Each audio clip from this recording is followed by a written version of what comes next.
Əziz o taylı bu taylı həmvətənlərim, İranda axırıncı dəfə prezident seçkisi zamanı namizədliyini irəli sürmüş Türk oğlu Məsud Pezeşkiyana cənublu qardaşlarım səs versin deyə öz adımdan bir şeirlə müraciət göndərdim. Həmin şeir təbii olaraq orada yayıldı.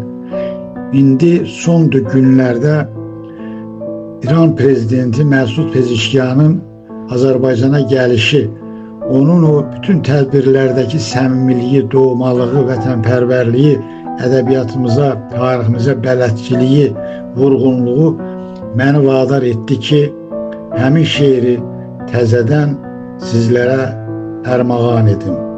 Buyurun, qulaq asın.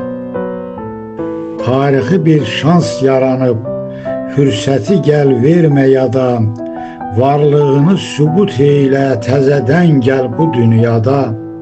Qoyma ki, sən səs haqqını oğurlayıb aparalar, sabahına ümidini, gümanını qoparalar. Əllərimiz çatmasa da, ürəyimiz Təbrizdədir, İnanıram bu qələbə səninkidir, bil sizdədir. Güvən Güney öz gücünə, arxa duru Oğuz ada, qoyma kimsə qalib gələ, o Türk oğlu Türk Məsuda. 10 iyun 2024-cü il.